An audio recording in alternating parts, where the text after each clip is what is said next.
Congratulations. How are you feeling? I'm in a lot of pain.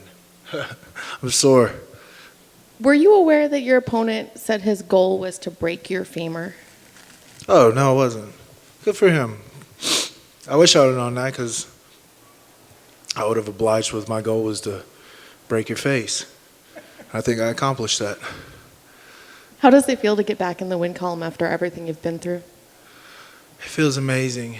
But honestly, I feel like I could have sit here and said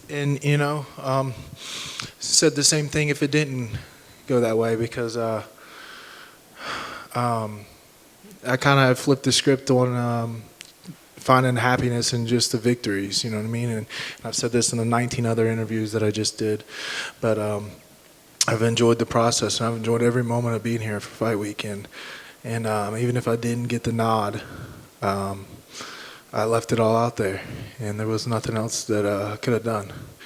And so if that's what it would have been, then that's what it would have been.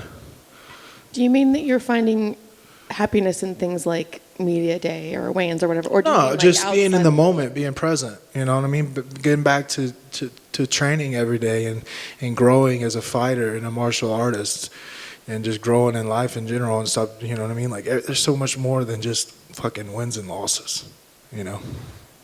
Was that the kind of fight that you expected from him? Yeah. I thought it was going to be a tailor-made fight for me. I feel like in a lot of ways I was looking at myself, a younger version of myself. Not saying he's younger, but earlier on in my career. A lot of the things, just a really, not afraid to engage you in the firefight. A guy that mixes it up well with the kicks, a guy that's got a hell of a chin. I seen a lot of myself in him, and maybe that's what it was. I was in there battling myself and conquering a few demons, and I needed this victory. Like I told you earlier this week, I just needed that little bit of that little spark, and we're gonna get back in the gym and get better. We're gonna watch the tape, put this behind us, and progress and move forward. But I think the biggest thing we can take away from this fight is overcoming the mental battles. Did you feel like you were winning on the scorecards when it went into the third, or was that? I did. But who knows? One of the judges told me when I walked out of the cage that I was ahead on the scorecards. Mike had heard something else, but that doesn't really matter. Hopefully, maybe Dana saw it as me being behind on the scorecards and then came back with a knockout victory, and now I can get this bonus. It'd be a really big day. You were tied on 2 scorecards and ahead on 1. Okay. So. Hey, see? Bisbee, go shove it. 1-1.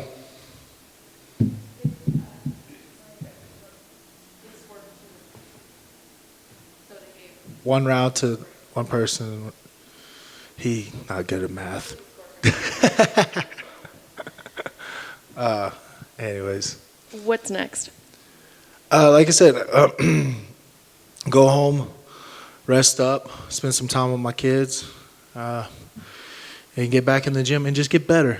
Just get better, The phone calls will come. Mick knows I answer every fucking phone call he gives me. I think I've had 13 fights in the UFC, and maybe 3 of them I've had a full fight camp for. But now we're not taking fights on short notice because we need the money. We're taking fights on short notice because we're stayed ready, And I think that's important and that's huge. You don't have anybody you want to call out or a date specific that you'd like to fight on? I want to fight in Texas. I want to fight anywhere south of the Mason-Dixon, from Texas to Florida. I want to fight in front of a fucking crowd. It's been over 3 years since I fought in front of a crowd. And I want to fight on a pay-per-view card. I fought on one pay-per-view card and I got fight of the night. And you know what I mean? Like I want my spine to tinkle when I walk out that arena, Thank you. Congrats, my man, on the win. You said media day you had a story to tell.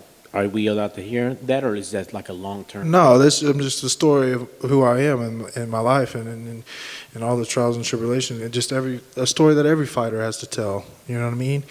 And I think, not necessarily meaning it verbally, but if you pay close enough attention to, the fighters in that cage, there's a story being told every time. And my story isn't just to be here. That's not it, I want to leave a legacy, Excellent. And let me circle back to your fight, your performance, however you want to rate it. I know you'll be your hardest critic, but your hands looked on point. Mm-hmm. You had those 1-2s connecting, but in third is when you forward punch combination. Yeah. You rattled off just along the cage, that berserk attack. Yeah, I was telling them that, I was trying to let the combinations go, but then at the same time, I didn't want to, a lot of times when I was gauging in the longer combinations, I was getting caught up in this firefight and just, I felt like they were just winging it, and I wanted to stay a little bit more poised and more technically sound. But when I did find that state of flow, you know what I mean, it's a thing of beauty, and that's one thing that I'm trying to stay in touch with, you know what I mean, just getting there and staying poised and not thinking, you know what I mean, just letting the hands do the talking and moving, just dancing on a motherfucker. But you definitely found, you had that distance, your timing, rhythm, pow. Yeah. And then you told your corner, we could pick it up on the mic, you're like, oh, I'm going to knock him out now. What did you see? I mean, obviously you executed that to perfection, but what was the opening I knew the right hand was going to land. I just had to get it. I just had it land. I landed on another one in an earlier round, and I know that it clipped him, but he's got a hell of a chin. And I know if he survived that last onslaught, I was just like, man, what the hell? Because I know I hit hard. You know what I mean? And I hit hard effortlessly. You can ask those guys. Their shoulders are fucked from holding pads. They don't, you know what I mean? And you look at the record. I mean, what is it? 16 wins, 15 knockouts, 14 in the first round. So, and now, earlier in my career, there was no head movement. Now you can kind of see, like, there's, you know what I mean? I'm slipping punches, and it's coming together. It just takes a little bit of progression. But I always told people it's the thing between my ears that's been holding me back, because I can't. There's very few heavyweights out there that's as good of an athlete as I am. I believe that. I believe it. Excellent. Well done, sir, and awesome performance. Thank you so much. Chase, what's the biggest thing that you've done to try to address the mental side going into this? Is this something that you've worked with your team? Is this something I know a lot of athletes at the time go to sports psychologists or just talking to friends. What's really been the key for you in switching it around going into this particular fight? I'll just do a few different, modalities, man. I've been, this is a mental game. It's a mental game. Now, how many fighters do you know that are sitting back and training their mind just as much as they're training their body?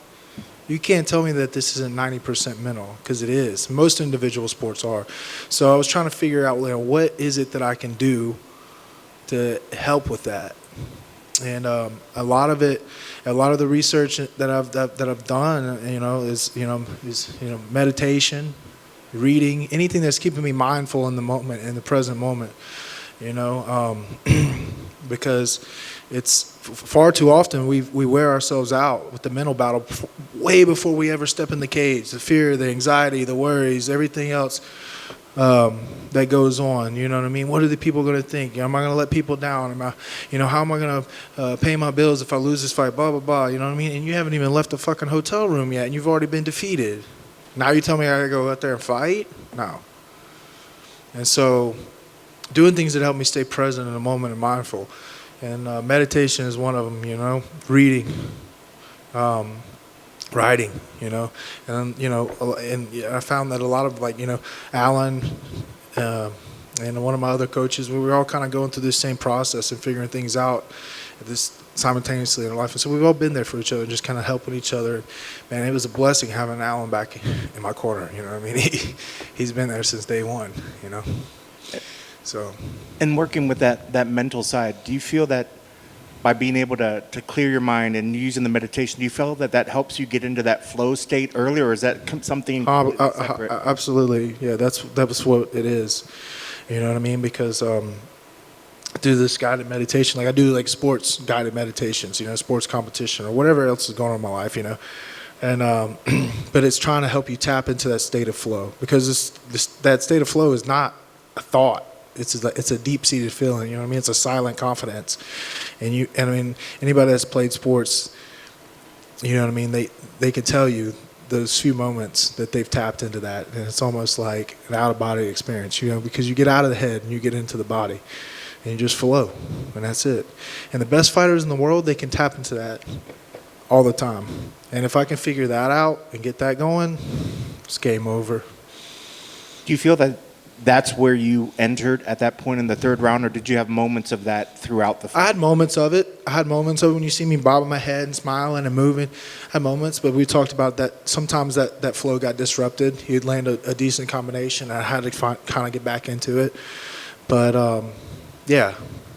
So. And that finishing sequence on him, once you started having him hurt, could you tell at that point that he was really damaged, that if you just were able to keep continuing the strikes, that you eventually would bring him down? I wasn't thinking, I don't know. I just was like, I'm going to keep hitting this son of a bitch until something happens. You know what I mean? I was just trying to stay poised, but, I was like, if this fight don't get stopped, I might have an adrenaline dump right here. So I might as well go ahead and leave it all out on the line, Where you at contract-wise with the UFC?